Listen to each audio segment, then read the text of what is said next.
My mom wanted to be the only woman in my life. And when I finally found out why, I made sure she'd be alone in hers. I was in college when I finally got a girlfriend.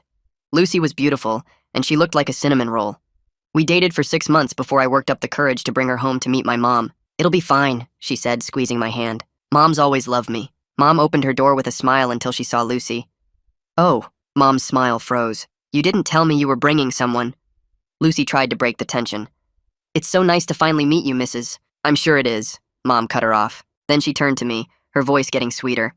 "Honey, can I talk to you for just a second? Alone?" Her grip on my arm was too tight. "She's not right for you. Tell her you made a mistake. Tell her to leave."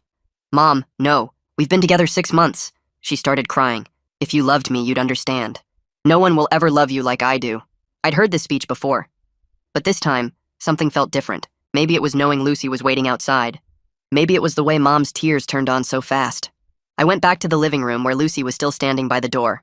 "We should go," I said quietly. Mom followed me out. "Oh, leaving already? I guess she's more important than your mother now." In the car, Lucy was quiet for a minute before she started crying. "Your mom asked me how much money my parents make," she said. "When you were in the kitchen, she asked if I was on birth control. She asked if I was trying to trap you." I sat there frozen as Lucy kept talking through her tears. "She said I should leave you alone because you already have someone who loves you. The thing is, I'd been making excuses for my mom my whole life. See, my dad left when I was 10. I remembered him saying, 'I can't compete with you for her attention anymore.' I didn't understand it then, but after he left, Mom would cry in my bed every night, holding me too tight, whispering, 'You're all I have left. You're the man of the house now.' I gave up my first real girlfriend at 14 because Mom threatened to hurt herself. I quit band because Mom said the female teacher was trying to steal me. On prom night, she faked chest pain so I'd stay home with her instead. 26 years of being her emotional husband instead of her son. But watching Lucy cry in my car, I finally understood what my dad meant. This wasn't love. This was sickness. I walked back up to her door. "Are you in love with me?" I asked. Her eyes nearly popped out of her head. "What? Is that why you used to come into my room at night to cuddle? Is that why you can't let me have a girlfriend?" "That's ridiculous!" Slam. I closed the door in her face when I realized she wasn't going to be honest. For 3 days, I didn't answer Mom's calls, or her voice increasingly psych ward-worthy voice notes. I knew that when I finally confronted her, all hell would break loose. But first, I did something I should have done years ago. I called my dad. We met at a coffee shop downtown. He looked older, grayer. We sat there awkwardly for a minute before he asked, "Does your mother know I'm here?" "No," I responded, and he immediately went rigid. "I figured this call would come eventually," he mumbled. "What did she do?" "How did you know it was about Mom?" He gave me this sad smile. "You haven't called me in over 10 years. The only reason you'd call now is if you finally saw what I saw. She met Lucy, my girlfriend. Mom made her cry, and I realized I couldn't finish. That it's not normal," he finished for me. He stirred his coffee for a long time. "Your mother was obsessed with you from the day you were born. You weren't our son, you were her son. She'd remind me of that dozens of times a day. That's weird, but when you were 8, I found her in your bed again, holding you like..." He paused. "Like I used to hold her. I told her it needed to stop. That's when she threatened to tell everyone I was abusing you if I tried to take you away." My stomach turned. "So you just left?" "I tried to get custody, but who believes the father when the mother cries abuse? I thought at least if I left, you'd have a chance at being normal when you got older." I was wrong. That's when Lucy and I made our decision. We were leaving, not just the city, the state. I sent Mom just one text. "Come over tomorrow at 2 p.m. We need to talk." She showed up 2 hours early, as expected, but her smile disappeared when she saw the U-Haul truck. "What the hell is this?" Mom's voice was already shaking. "Where are you going?" "Away from you," I said. "Forever. Dad told me everything. About what you did to him. About what you've been doing to me." She dropped to her knees in our doorway. "Please, you're all I have left," my mom begged. I looked down at her. This woman who'd stolen my childhood, ruined every relationship. And for the first time in my life, I felt disgust. "That's not my problem anymore. By the way," Lucy chimed in calmly, "I'm a mandatory reporter. And he told me everything about when he was 8. Mom froze. "You wouldn't..." That's when we heard the knock. 3 loud bangs on the door. "You called them?" she whispered. Lucy smiled. The 2 officers stepped inside, and I watched Mom's face change from desperate pleading to something close to panic. The taller one introduced himself as Officer Marino and asked all 3 of us for identification. His partner, a younger guy with a crew cut, pulled out a notebook and started writing down our names. Officer Marino looked at me and Lucy, then at Mom, still kneeling in the doorway. He asked if we could separate into different rooms so he could get statements from each of us individually. Lucy went into the bedroom with the younger officer. Mom got sent to the kitchen with Officer Marino. I stayed in the living room with all the packed boxes and waited. Through the thin walls, I could hear Mom's voice getting louder, then quieter, then louder again. My hands wouldn't stop shaking. The younger officer came back after about 10 minutes and asked me to walk him through everything that happened today. I told him about the text message saying 2 p.m., about Mom showing up at noon, about what she said when she saw the U-Haul. He wrote it all down without looking up from his notebook. When Officer Marino brought Mom out of the kitchen, her eyes were red, but she wasn't crying anymore. She tried to explain that she was just a concerned mother who came to visit her son. Officer Marino asked her why she arrived 2 hours before the time I told her to come. Mom opened her mouth, closed it, then said something about wanting to help us pack. Officer Marino looked at the U-Haul truck that was already completely loaded. He asked her if she had permission to be here right now. Mom looked at me like I was supposed to save her. I didn't say anything. Officer Marino told her this was a verbal trespass warning. He said she needed to leave the property right now and not come back unless I gave her clear permission in writing. Mom started to argue, but he cut her off and said if she refused to leave, he would arrest her for trespassing. She grabbed her purse from where she dropped it by the door and walked out to her car without looking at me. I watched through the window as she sat in the driver's seat for a minute before finally starting the engine and backing out of the parking lot. After Mom's car disappeared down the street, Officer Marino and his partner spent the next 20 minutes going through everything with me and Lucy. They photographed the U-Haul truck. They wrote down the timeline of Mom's harassment starting from when I first brought Lucy home. Lucy told them about the kitchen interrogation, about Mom asking if she was on birth control, about Mom saying I already had someone who loved me. The younger officer's pen moved faster across his notebook. Officer Marino asked if Mom had been contacting me a lot recently. I pulled out my phone and showed him the call log. 40 missed calls in 3 days. He nodded slowly and handed me his card. He said given the pattern he was seeing, I should seriously think about filing for a restraining order. He said what Mom was doing counted as harassment, and it was only getting worse. His partner added that the early arrival today, combined with everything else, showed she wasn't respecting boundaries. They gave me the incident report number and told me to keep all the text messages and voicemails as evidence. Then they left and the apartment got really quiet.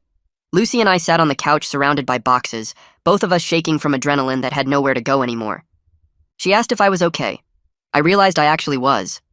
For the first time in days, maybe years, I felt like I'd taken action instead of just reacting to whatever Mom threw at me. Lucy leaned against my shoulder and we sat there for a while without talking. My phone buzzed with a text from Mom, but I didn't open it. Lucy saw the notification and squeezed my hand. That night, we pulled out my laptop and started researching restraining orders. We found legal aid websites and victim advocacy resources. I read through the criteria for what counted as harassment.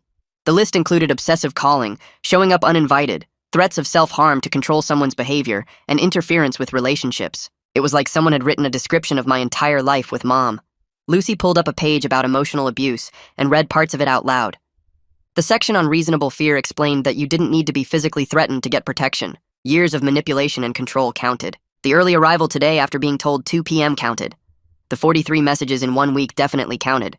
We bookmarked everything, and I felt something shift in my chest, like maybe this wasn't just me being dramatic or ungrateful like Mom always said. I woke up the next morning and started going through my phone systematically. I took screenshots of every voicemail, every text message, every email Mom had sent over the past week. The first few were loving, calling me honey and sweetheart. Then they shifted to asking why I wasn't responding. Then they got manipulative, saying she couldn't sleep and needed to talk to me. Then they turned angry, accusing me of choosing Lucy over family. The last few mentioned self-harm, saying she didn't know what she'd do if I abandoned her. 43 messages total. Seeing them all lined up like that, one after another, made the pattern impossible to ignore. This wasn't normal mother-son communication. This was someone obsessed and spiraling. I saved everything to a folder on my laptop and backed it up to the cloud. Lucy sat with me at the kitchen table while I wrote out a timeline of events. I started with the day I brought her home to meet Mom 6 months ago. I included specific dates for every incident I could remember. The kitchen interrogation where Mom asked about birth control. The phone calls that came every hour after we left. The messages that got increasingly desperate. The surprise visit yesterday at noon when I'd said 2 p.m. Lucy helped me remember exact quotes from Mom's messages. We included the police incident report number from yesterday. By the time we finished, it was 5 pages long, and the pattern of escalating harassment was crystal clear. Each incident built on the last one. Each boundary Mom crossed made the next violation easier. My phone rang and Dad's name showed up on the screen. I answered and he asked how I was holding up after yesterday. I told him we were working on getting a restraining order. His voice changed, got lighter somehow. He said he was relieved I was taking legal action. Then he offered to write a declaration about Mom's past behavior and the threats she made during the custody battle that never happened. He said he kept detailed notes from back then, dates and times and exact words Mom used when she threatened to accuse him of abuse if he tried to take me. I asked if he'd really be willing to put that in writing. He said absolutely. He should have done it years ago. We agreed he'd email me the declaration by tomorrow morning. Lucy and I drove downtown to the legal aid office the next day. We had to wait almost an hour before meeting with Gracelyn Peterson, an attorney who handled domestic abuse cases. She was younger than I expected, maybe early 30s, with dark hair pulled back in a ponytail. We sat in her small office and she reviewed our documentation, the timeline, the screenshots, the police report. She asked questions about specific incidents and took notes. Then she explained that emotional abuse and harassment definitely qualified for restraining orders in our state.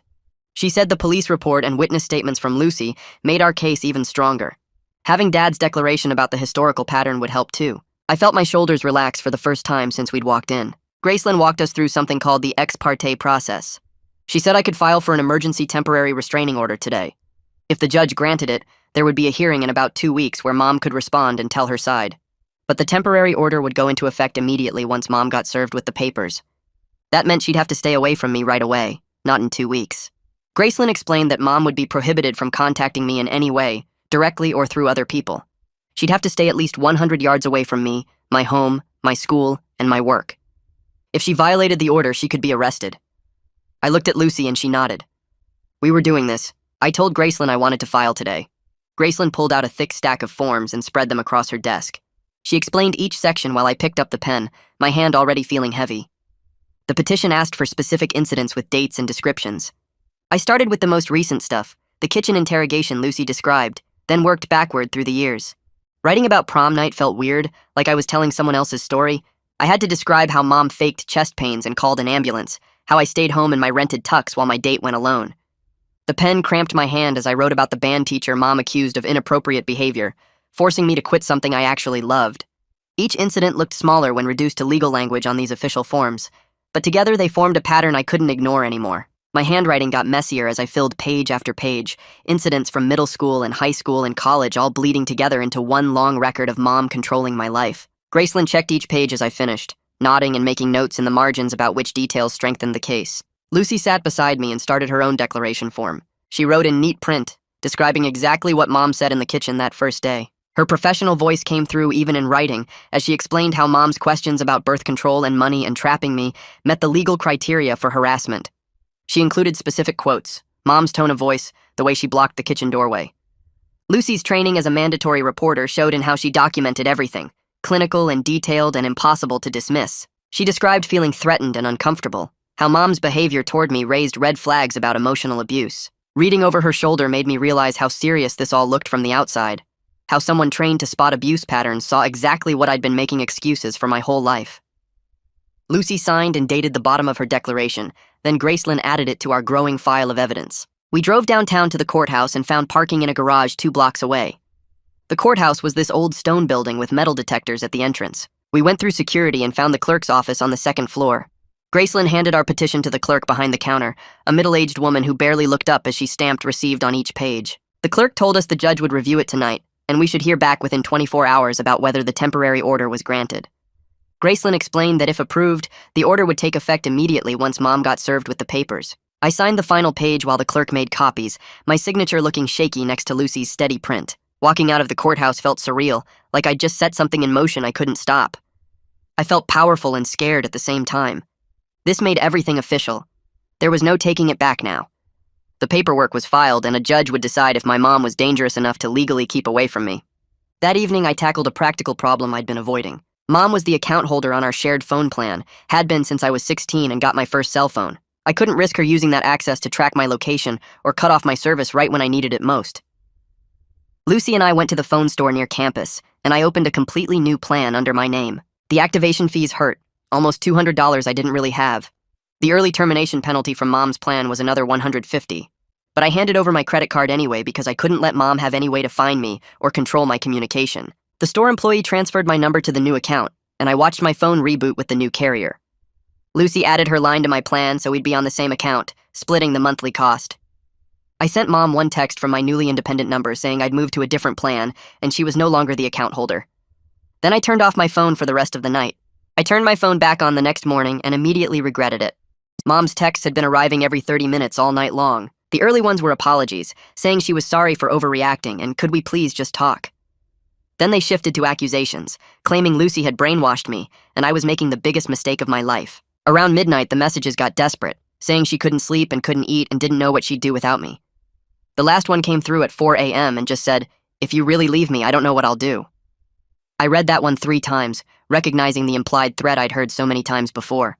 But this time, instead of calling her back, I took a screenshot. Then I screenshotted all 43 messages from the night and forwarded them to Gracelyn with a note saying the harassment was escalating. Gracelyn responded within an hour saying this supported our petition perfectly and she'd include it in any follow-up with the judge. I blocked Mom's number after that, watching her contact disappear from my recent calls. The courthouse called the next afternoon while I was in class. I saw the missed call and voicemail during my break, and my hands shook as I listened to the message. The judge had granted the temporary restraining order. It was ready for pickup at the clerk's office. I called Gracelyn immediately and she met me at the courthouse an hour later.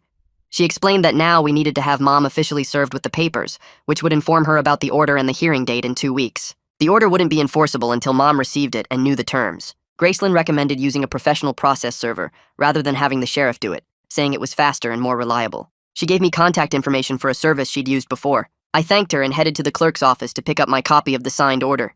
I retrieved the signed order from the courthouse clerk, my hands shaking as I held the official document. The judge's signature was right there at the bottom in blue ink. I read through the findings section where the judge wrote there was reasonable apprehension of harm based on the evidence we presented. Seeing those words on an official court document made something shift in my chest. A judge had reviewed everything, all those incidents I'd been making excuses for, and determined Mom was dangerous. The order listed specific terms. Mom had to stay at least 100 yards away from me, my home, my school, and my work. She was prohibited from contacting me directly or through other people. If she violated any terms, she could be arrested immediately. The order was good for 2 weeks until the full hearing where Mom could present her side. But for now, this piece of paper said I had the legal right to be safe from her. I folded it carefully and put it in my backpack, then called the process server Gracelyn recommended. We hired a professional process server that same afternoon, a guy who did this full-time for lawyers around the city. He charged $75 to deliver the restraining order to Mom at her house. I gave him Mom's address and a physical description, hoping this would be simple and drama-free. The server said he'd try that evening and call me with an update. Lucy and I went home and tried to focus on normal things like homework and dinner, but I kept checking my phone. The server called around 8 p.m. and said he'd been to Mom's house twice. Her car was in the driveway both times, but she wouldn't answer the door.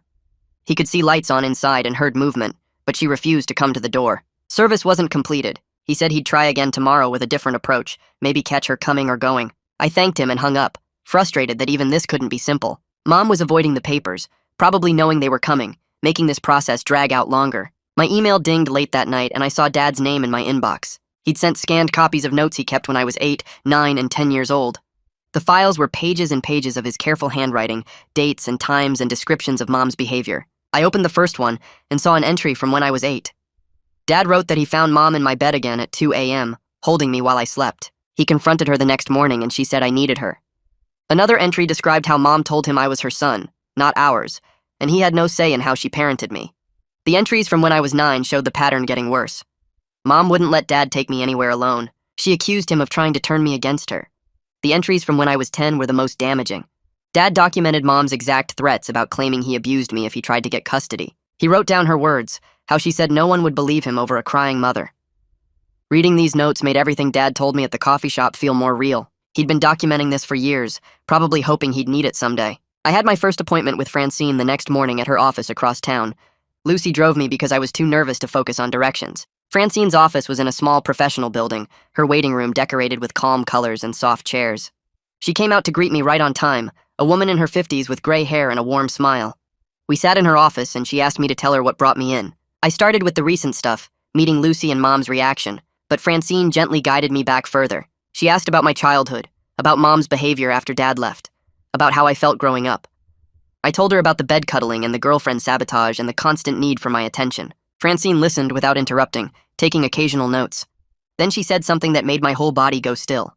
She used the term emotional incest to describe what Mom did. She explained it meant treating a child like a romantic partner, making them meet emotional needs that should come from an adult relationship. Hearing that term applied to my life felt like validation and grief crashing over me at the same time.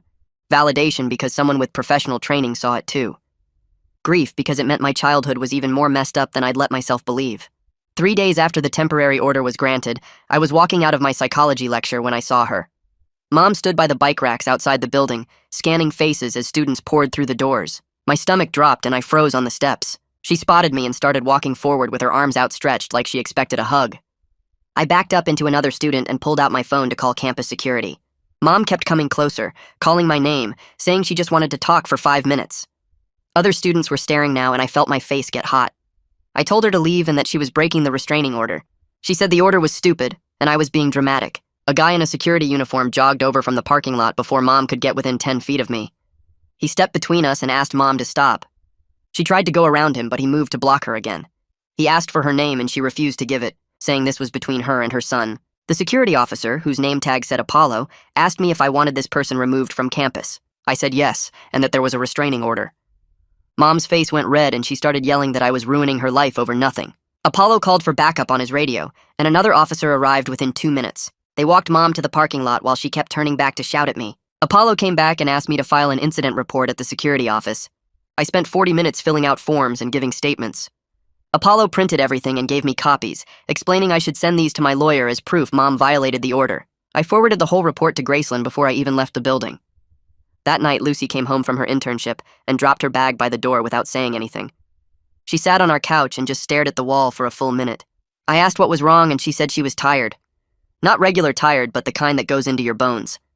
She admitted she was scared because she thought the restraining order would stop Mom, but it clearly didn't. Lucy said she didn't sign up to be my bodyguard every single day, and she felt bad for thinking that, but it was true. I sat next to her and we had the most honest talk we'd had in weeks. I told her she didn't have to protect me all the time, and that we could share this mess instead of her carrying it alone. She started crying and said she felt like she had to be strong for both of us. We agreed to split things differently going forward. If Mom showed up, we'd both call the police instead of Lucy handling everything. If I needed to vent, I could do it without Lucy having to fix the problem. We ordered pizza and fell asleep on the couch watching some dumb comedy neither of us really paid attention to. The process server tried again 2 days later, but Mom still wouldn't answer her door. Graceland said we needed a different approach because Mom was clearly avoiding service on purpose. She arranged for the sheriff's office to handle it since they have more authority and ways to make sure someone gets served. Deputy Evan Coleman was assigned to our case, and he called me to confirm Mom's address and typical schedule. He said he'd go to her house with his body camera running, so there would be video proof of the service. The next afternoon, Deputy Coleman drove to Mom's house right when a delivery truck pulled up. Mom opened the door expecting a package, and Deputy Coleman stepped forward with the restraining order papers in his hand. He identified himself and handed Mom the documents before she could close the door. She took them automatically, and then realized what they were. Deputy Coleman's body camera caught everything that happened next. Graceland got a copy of the footage and sent it to me with a warning that it might be hard to watch. I played the video on my laptop with Lucy sitting next to me. The footage showed Mom's face changing from confused to angry in about 2 seconds. She started screaming that I was ruining her life and that she didn't do anything wrong. Deputy Coleman stayed calm and professional, not reacting to her yelling at all. Mom said Lucy poisoned me against her and that I was her baby and she had rights. Her voice got higher and more frantic with each sentence.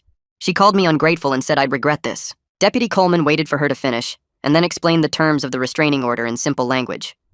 He told her she couldn't contact me in any way, couldn't come within 100 yards of me, and any violation would result in her arrest. Mom tried to argue, but Deputy Coleman just repeated the information and walked back to his car. The video showed Mom standing in her doorway holding the papers and crying before the footage cut off. 3 days before the hearing, Graceland called to tell me Mom had filed a response through a lawyer she hired. Graceland forwarded me the court documents and I read them sitting at my kitchen table. Mom's response said I was an ungrateful son who abandoned his loving mother without reason. It claimed she never behaved inappropriately and that I was making up stories because Lucy turned me against her. The response painted Mom as a victim of my sudden rejection and said she was heartbroken by false accusations. Reading her version of events made me feel sick because she actually believed her own lies. There was no mention of the bedroom cuddling or the girlfriend sabotage or any of the things that actually happened. Her lawyer wrote it all in legal language that made Mom sound like a saint and me sound like a monster. I sent the response to Dad and he called me 20 minutes later. He said Mom used the exact same strategy when he tried to leave, playing the victim and denying everything. He reminded me that we had evidence and witnesses and that her denials wouldn't hold up in court. Francine gave me a homework assignment during our next session. She wanted me to write a letter to Mom saying everything I never got to say, but I wouldn't actually send it. The letter was just for me, a way to get all the feelings out without giving Mom more ammunition. I sat down that night with a blank document on my laptop and just stared at it for 10 minutes. Finally, I started typing. I wrote that she treated me like a husband instead of a son, and that wasn't okay. I wrote about the nights she came to my bed and how wrong that felt, even when I was too young to understand why. I wrote about the girlfriends she drove away and the activities she made me quit. I wrote that loving someone doesn't mean owning them and that she never learned the difference. The words came faster as I kept going, years of anger and hurt pouring onto the screen. I wrote that I deserved a mother who wanted me to grow up and have my own life, not one who needed me to stay small and dependent forever. By the time I finished, the letter was 3 pages long and I was crying. I saved it in a folder on my computer where Mom would never see it. Writing those words felt scary and freeing at the same time, like I was finally admitting the truth out loud, even if no one else would read it. Dad and I met for lunch at a diner exactly halfway between our 2 cities. The drive took me an hour and 15 minutes, and I spent the whole time feeling nervous. We hadn't seen each other face to face in over 10 years, just that one coffee shop meeting a few weeks ago. He was already in a booth when I arrived, drinking coffee and looking almost as nervous as I felt. We ordered burgers and didn't talk about anything important for the first 20 minutes, just safe topics like work and weather. Finally, Dad said we should probably discuss the elephant in the room. We agreed we wanted to rebuild our relationship, but we needed boundaries to make it work. He suggested monthly phone calls to start, nothing too intense or demanding. I said I didn't want to talk about Mom unless it was legally necessary for the case. Dad agreed and added that he wouldn't push me to forgive him faster than I was ready. We decided I would set the pace for everything, and he would follow my lead. It wasn't a perfect reconciliation with hugs and tears, just 2 people carefully figuring out how to be in each other's lives again. The check came and Dad paid for both meals. We stood in the parking lot afterward and shook hands, which felt formal but also right for where we were. He said to call him if I needed anything before the hearing. I drove home feeling lighter than I expected. The financial reality of everything hit me hard that week when I sat down with my laptop and a calculator. First month's rent and security deposit for the new apartment was $2,400. The moving truck rental was $300. Legal fees, even with Graceland's help through legal aid, were adding up to around $500 for filing fees and process servers. I was looking at over $3,000 in costs, and my savings account had $1,800. Lucy and I spread all our bills and bank statements across the kitchen table and created the most bare-bones budget we could manage. We cut streaming services, stopped eating out completely, and started buying the cheapest groceries we could find. I applied for part-time jobs at 3 different places in our new city, hoping to start working as soon as we moved. Lucy dropped her elective class so she could pick up more hours at her internship. We figured if we both worked extra and lived super cheap for a few months, we could cover everything without going into debt. It wasn't fun or comfortable, but it was doable if we both committed. Mom posted on Facebook 5 days before the hearing, and I only found out because my cousin sent me a screenshot. The post said I had turned my back on family and that she was heartbroken by false accusations I was making. She tagged 12 relatives, including aunts, uncles, and cousins I barely knew. I immediately opened Facebook on my phone and started taking screenshots of everything before people could comment. Mom's post already had 15 comments from her friends saying they couldn't believe I would do this to her. Several people wrote that kids these days have no respect and that Mom deserved better. One of her coworkers commented that she'd been so worried about Mom lately, and this explained why she seemed so sad. I saved every single screenshot in a folder and sent them all to Graceland. She replied that this was perfect evidence of Mom trying to manipulate our extended family and paint herself as the victim. She said judges don't look kindly on parties who try to wage social media campaigns during restraining order cases. I blocked Mom on Facebook and set my profile to private so she couldn't see anything I posted. 3 of my relatives texted me asking what was going on, and I didn't respond to any of them. My second therapy session with Francine focused completely on preparing for the hearing. She said court would be stressful, and Mom would probably try to make me feel guilty or get an emotional reaction. Francine taught me grounding techniques for managing anxiety, like focusing on 5 things I could see, 4 things I could touch, 3 things I could hear. We practiced how to stay calm if Mom started crying or yelling in court. She reminded me to breathe slowly and take my time answering questions. Francine said it was okay to pause and collect my thoughts instead of rushing to respond. We did a practice run where she pretended to be Mom's lawyer, asking me hostile questions, and I practiced staying factual instead of defensive. She told me to stick to specific examples and avoid generalizations like she always or she never, because those were easier to argue against. By the end of the session, I felt more prepared, but I still dreaded the actual confrontation. Francine said that was normal, and that feeling nervous didn't mean I was going to fail. I left her office with a printed list of grounding techniques in my pocket, and the hearing date circled on my phone calendar in red. That night, Lucy and I were going over our budget spreadsheet for the 3rd time when I made a stupid suggestion. I told her maybe she should drop her elective class and pick up more hours at her internship since we needed every dollar we could get. She stopped typing and looked at me with this expression I'd never seen before. She said she wasn't the only one making sacrifices and that I had no right to tell her how to manage her school schedule. I felt my face get hot because she was right, but I was too stressed to admit it. We sat there in silence for maybe 10 minutes before I apologized and she apologized, and we pulled the laptop between us to revise the budget together. We found cuts we could both make without either of us giving up more than the other. Lucy circled 3 expenses we could eliminate, and I found 2 subscriptions I'd forgotten about that we could cancel immediately. Within an hour, we had a plan that felt fair, and we ordered cheap pizza to celebrate not being mad at each other anymore. 2 days before the hearing, Gracelyn asked me to come to her office for a final prep session. She had printed copies of all our evidence and laid them out on her conference table in the order she planned to present them. She walked me through every question she would ask and every question Mom's lawyer might ask during cross-examination. Gracelyn told me to stick to specific facts and avoid saying things like always or never because those were easy to argue against. She coached me to answer only what was asked without over-explaining or getting defensive, even if the questions made me angry. We did practice runs where she pretended to be Mom's lawyer, asking hostile questions about whether I was exaggerating or misremembering events. She reminded me to pause and breathe before answering, instead of rushing to defend myself. Gracelyn said the judge would be watching my demeanor as much as listening to my words, so staying calm and factual was more important than being emotional or dramatic. By the end of the session, I felt more prepared, but my stomach still twisted every time I thought about sitting across from Mom in court. I spent that evening assembling a binder with tabbed sections for every piece of evidence we had. The first section held the police reports from when Officer Marino came to my apartment and when campus security removed Mom from campus. The second section had screenshots of all 43 messages Mom sent over 1 week with the timestamps visible. The third section contained Dad's declaration about Mom's behavior when I was 8 and the threats she made when he tried to leave. The fourth section held Lucy's witness statement describing the kitchen interrogation and why she filed the mandatory report. The fifth section had the campus security incident report from when Mom showed up at my psychology building. I used colored tabs to mark each section and put page numbers on everything, so Gracelyn could reference specific documents quickly. Having everything organized in my hands made me feel slightly less powerless about tomorrow. I could point to concrete evidence instead of just telling my story and hoping someone believed me. The night before court, I lay in bed staring at the ceiling and running through every possible scenario in my head. I imagined Mom crying on the stand and the judge believing her version of events. I imagined her lawyer making me look like an ungrateful son who abandoned his loving mother. I imagined the judge dismissing the whole case and Mom showing up at our apartment that same night. Around 3 in the morning, I woke up from a nightmare where Mom convinced the judge I was lying about everything, and the judge ordered me to move back home with her. Lucy woke up when I jerked awake and she pulled me close without saying anything. She held me until my breathing slowed down and reminded me we had evidence and truth on our side. She said Mom could cry and perform all she wanted, but the documentation didn't lie. Lucy stayed awake with me for another hour going over the evidence again until I felt calm enough to try sleeping. I finally dozed off around 5 and slept badly until the alarm went off at 7. We arrived at the courthouse an hour early, even though Gracelyn said we only needed to be there 30 minutes before. I wanted extra time to find the right courtroom and settle my nerves before facing Mom. We passed through metal detectors where security made me remove my belt and empty my pockets into a plastic tray. Lucy's purse went through the scanner twice because she had a water bottle they needed to inspect. We took the elevator to the 3rd floor and found courtroom 3C at the end of a long hallway. The hallway was crowded with other people waiting for family court hearings, and everyone looked stressed and tired. Some people sat on benches staring at their phones while others paced back and forth rehearsing what they planned to say.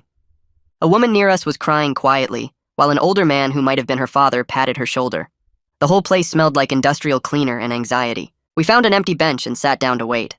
Mom arrived 15 minutes before our hearing time, and I saw her before she saw me.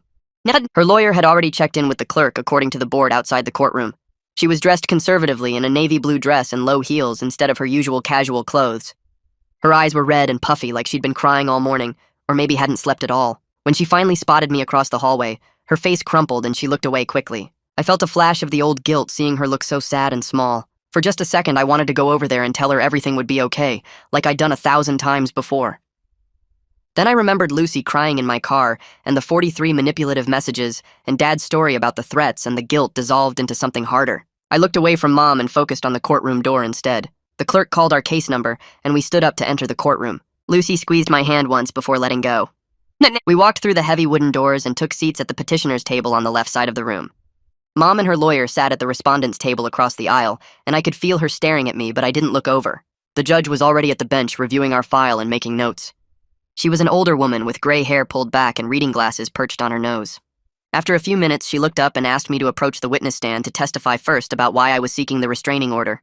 My legs felt shaky as I walked to the stand and raised my right hand to swear to tell the truth. I took a breath and started walking through the timeline like Gracelyn and I had practiced. I described the girlfriend sabotage that started when I was 14, and Mom threatened to hurt herself if I didn't break up with the girl.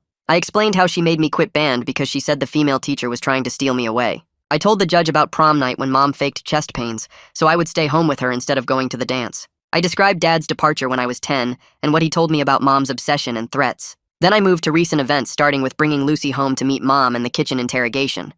My voice shook at first, but it steadied as I focused on stating facts rather than getting emotional. I mentioned the 43 messages in 1 week, and Mom showing up 2 hours early to our meeting and the campus trespassing incident. I kept my answers short and specific, just like Graceland coached me to do. Mom's lawyer stood up for cross-examination, and his whole strategy was trying to make everything sound like normal parental concern. He asked if it wasn't natural for a mother to worry about her son's romantic relationships. He suggested I might be overreacting to a mother's love, and that young people today don't understand how to respect their parents. He asked if I'd considered that Mom was just lonely after Dad left and needed emotional support from her son. I stuck to Graceland's coaching and answered simply without getting defensive or over-explaining. When he asked if threatening self-harm to control my dating life was really that unusual, I looked directly at him and said, "Threatening self-harm to control my dating life isn't normal parental concern."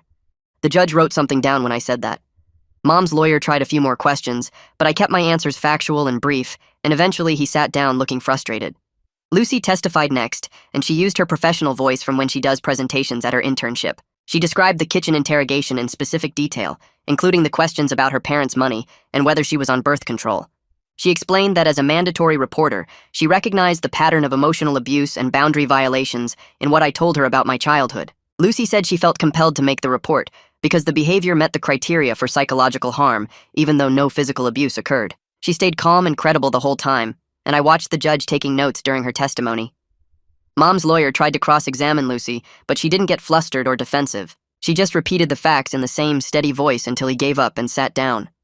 I felt grateful watching her up there speaking clearly about what happened without making it sound dramatic or exaggerated. Deputy Coleman got called to the stand next, and he walked up carrying a tablet with the body camera footage loaded up. He explained that he served the temporary restraining order at Mom's residence, and she became highly emotional and made threatening statements. The judge asked what kind of statements, and Deputy Coleman pulled out his notes and read them directly.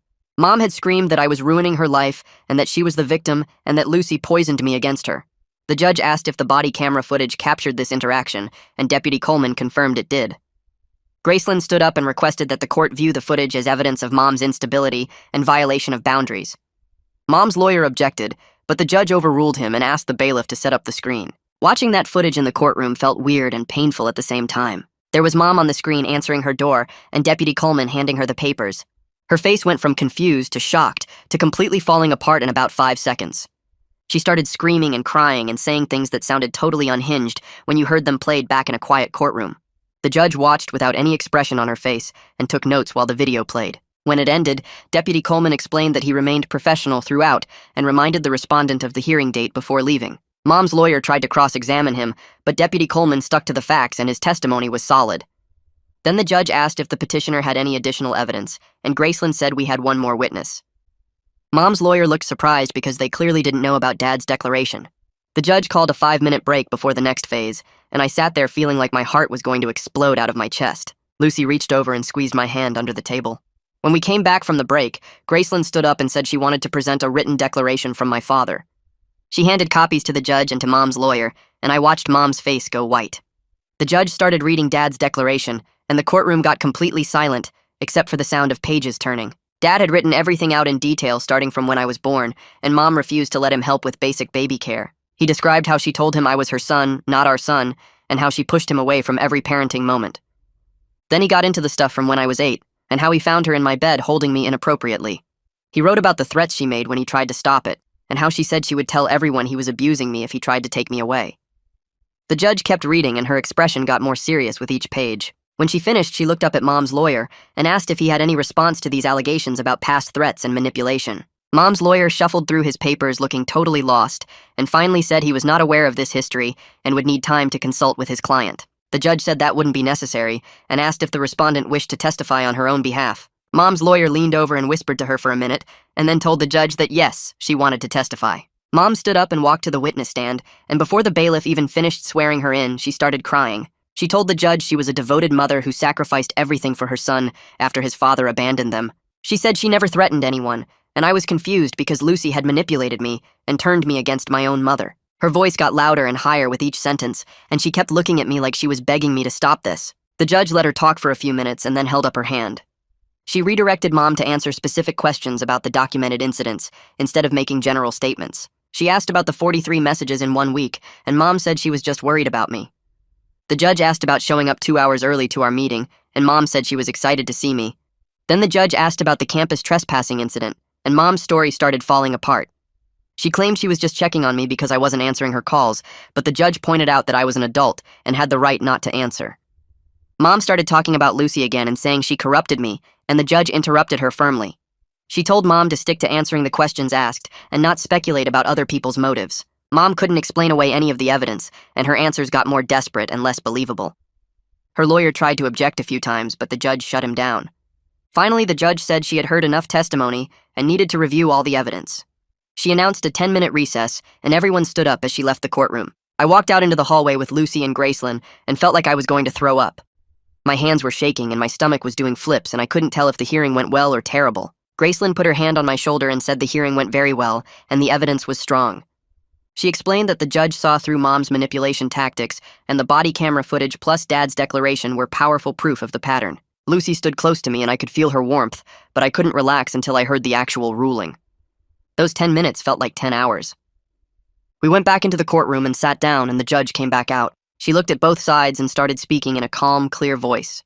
She said she reviewed all the evidence, including witness testimony, police reports, message documentation, and the declaration from my father. Based on the pattern of harassment, emotional manipulation, and violation of the temporary order, she was granting a 1-year no-contact restraining order. Mom was prohibited from any contact with me directly or through third parties and had to stay 100 yards away at all times. Any violation would result in immediate arrest. The judge kept talking and explaining the terms carefully while looking directly at Mom. She outlined the penalties for violations and said this order was effective immediately. Mom started sobbing loudly, and her lawyer had to steady her in her chair. The judge's expression stayed firm, and she didn't look moved by Mom's crying at all. She finished reading the order and asked if both parties understood the terms. I said yes, and Mom just kept crying. The judge signed the final order and handed it to the bailiff and said court was dismissed. Everyone stood up and I grabbed the certified copy of the restraining order from the clerk's desk. Lucy and I walked toward the hallway, and I could hear Mom still crying behind us. In the hallway, Mom tried to approach me while tears ran down her face. She reached out toward me and her voice cracked when she said, "Please, you're my baby." Deputy Coleman stepped between us before she could get close and reminded her the order was in effect immediately. I kept my eyes down and didn't look at her face. Lucy took my arm and we walked toward the elevator. I felt hollow instead of happy or relieved. We got in my car and drove straight back to our apartment without talking much. The U-Haul was still parked outside and we had a few more boxes to load. We worked in exhausted silence, carrying the last items down the stairs. I kept the restraining order folded in my pocket and touched it every few minutes to make sure it was real. This piece of paper was legal proof that I had the right to be free from her. We finished loading everything by evening and locked up the empty apartment.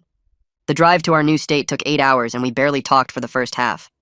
Both of us were processing what happened in court and trying to wrap our heads around the fact that we actually did it. The highway stretched out ahead of us, and I kept checking the mirrors like Mom might appear behind us, even though I knew she couldn't. Somewhere around hour 5, Lucy reached over and squeezed my hand. I looked at her and she gave me this small, tired smile. That's when I realized we were actually doing this. We were leaving everything behind and starting over in a place where Mom couldn't find us. We pulled into the parking lot around midnight, and the apartment complex looked quiet and dark. Lucy grabbed the lighter boxes while I hauled the heavier ones up 2 flights of stairs to Unit 214. The apartment smelled like fresh paint and carpet cleaner and had that empty echo that new places always have. We worked without talking much because we were both too tired for conversation.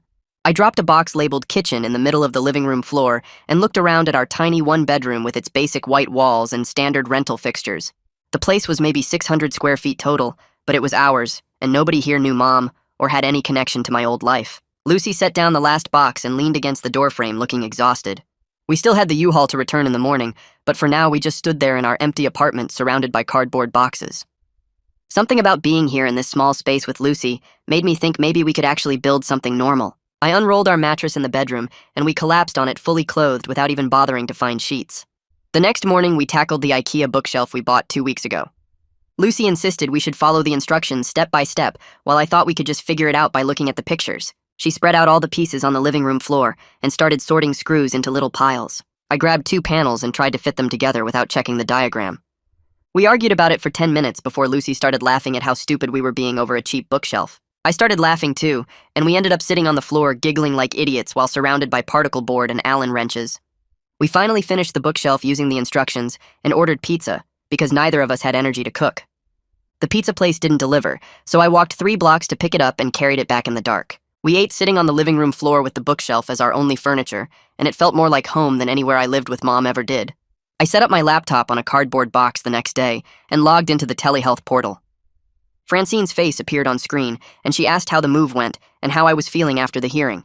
I told her I felt empty instead of happy about winning the restraining order. She nodded like she expected that answer and said, "Feeling empty is normal when you finally escape something that consumed your whole life. Grief and relief can exist at the same time," she explained. We talked about the hearing and how watching Mom cry on the stand made me feel guilty, even though I knew she manipulated people with tears my entire childhood. Francine helped me understand that my emotional reactions were conditioned responses from years of training and that unlearning them would take time. The session lasted 50 minutes, and afterward, I felt less confused about why I wasn't celebrating. My phone buzzed with a text from Dad later that afternoon. The message said he found an old photo from when I was 6 and wanted to share it. The image loaded slowly and showed both of us at a beach building a sandcastle together. Dad looked younger and happier in the photo, and I looked like a normal kid having fun with his father. His text said he was glad I was safe and that he was here whenever I was ready to talk. I stared at that photo for a long time, trying to remember that day at the beach. We texted back and forth and agreed to start with monthly video calls and no pressure about rebuilding our relationship. He said we could take it slow and be honest about what we both needed. I saved the photo to my phone and felt something loosen in my chest that had been tight for years. 2 weeks after we moved in, a letter arrived at our new address forwarded through Graceland's office. The envelope had Mom's handwriting on it, and my stomach dropped when I recognized it. The letter inside went on for 3 pages, mixing apologies with blame and begging me to just talk to her. She wrote that she never meant to hurt me and that Lucy had poisoned my mind against her. She said the restraining order was unfair and that I was her only family, and how could I abandon her like this? The letter ended with her asking me to call her so we could work things out. I read it once sitting at our kitchen table and then folded it back into the envelope. The restraining order prohibited any contact, and I wasn't going to give her an opening by responding. I filed the letter in a folder with all the other legal documents and didn't think about it again that day. The financial reality of our move hit hard when I checked our bank account. We burned through most of our savings on deposits and moving costs and had maybe 2 months of rent left. I applied for a part-time job at the campus bookstore near Lucy's new school and got hired to work 20 hours a week. Lucy dropped her elective class so she could work more hours at her internship, which paid slightly above minimum wage. We sat down with our budget spreadsheet and cut everything that wasn't essential. No eating out except special occasions, no new clothes, no entertainment subscriptions we didn't absolutely need. The math was tight, but it worked if we both stuck to the plan and nothing unexpected happened. Lucy squeezed my hand across the table and said we were making it work through teamwork. I believed her even though the numbers scared me. 6 weeks after the move, I woke up one morning and realized I slept through the entire night without nightmares. I lay there in bed next to Lucy trying to remember the last time that happened and couldn't. The constant anxiety that used to wake me up at 3 a.m. was gone. I stopped jumping every time someone knocked on our apartment door. My stomach didn't clench anymore when my phone rang with an unknown number. These were small signs, but they meant something was changing inside me. I was actually healing instead of just surviving. Lucy woke up and asked why I was smiling, and I told her I slept all night. She smiled back and said that was good and rolled over to go back to sleep. I opened my phone that afternoon and scrolled to Mom's contact. Her number was still saved with a photo from 5 years ago, when she looked younger and happier. I made sure all her messages were backed up and archived per Graceland's instructions for legal compliance. Then I deleted her contact completely. Watching her name disappear from my phone felt like dropping something heavy I had been carrying for years. She could still call from her number, but seeing her name wouldn't pop up anymore. That small action made me feel more free than I expected. Deputy Coleman sent me an email later that week confirming the case was closed on their end. He wrote that Mom hadn't violated the restraining order since the hearing and that no further action was needed. He included contact information for our new local police department in case Mom ever showed up here or violated the order. Having that safety net in place helped me relax another small degree. I forwarded the email to Lucy and Graceland so everyone had the updated information. The case being officially closed felt like one more piece of the past getting filed away where it belonged. Lucy and I went out for our first real date since the move on a Saturday night. We drove to a Thai restaurant she found online that had good reviews and cheap prices. The food was spicy and good, and we ate slowly without rushing or worrying about anything. After dinner, we walked through a park near the restaurant that we had never seen before. The park had walking paths and old trees and felt peaceful in the evening light. We talked about her classes and my bookstore job and what we wanted to do next year. For the first time in months, we discussed future plans instead of past trauma. I realized while we walked that I was actually excited about what came next instead of scared. Lucy noticed me smiling and asked what I was thinking about. I told her I was just happy to be here with her, and she squeezed my hand. We drove back to our apartment and spent the rest of the night watching some comedy show on Netflix. My phone started buzzing on the coffee table around 9, and I picked it up to see a blocked number flashing on the screen. I watched it ring once, twice, 3 times before I let it go to voicemail. Lucy glanced over at me and asked if I was going to check it, but I just shook my head and waited. The voicemail notification popped up a minute later, and I put it on speaker. Nothing came through except breathing for about 15 seconds before the line went dead. I saved the voicemail and called the local police department to file a report about a possible restraining order violation. The officer who answered took down all my information and said they would document it in case Mom tried anything else. I blocked that number in my phone before we went back to the show. The next week, I had my regular video session with Francine, and we spent most of the hour talking about trust. I told her I was scared Lucy would eventually see me as too broken or too much work and leave. Francine leaned forward on her screen and pointed out that Lucy had already seen me at my absolute worst during the court hearing and everything with Mom. She chose to stay through all of that chaos. She moved to a new state with me. That was what real love actually looked like, not the sick version Mom tried to sell me my whole life. The session helped me see that pushing Lucy away because I was scared of being abandoned was just another way Mom's damage was controlling my choices. 3 months after the restraining order hearing, I got an email from my college with my midterm grades attached. I opened it expecting the usual struggle, but every grade was better than last semester. 2 A's and 2 B's when I used to barely pull C's while managing Mom's constant emotional emergencies.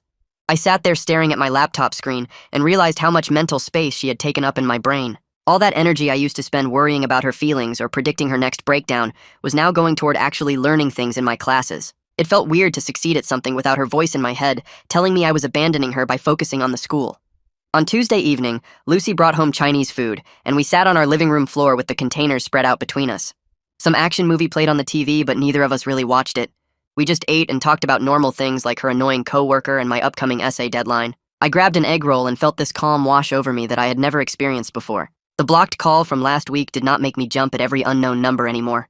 Mom's letter sat filed away in a folder where it could not hurt me. I was building an actual life here with Lucy that belonged to me instead of to Mom's sickness. It was messy, and we were still broke and figuring things out, but it was genuinely mine for the first time ever.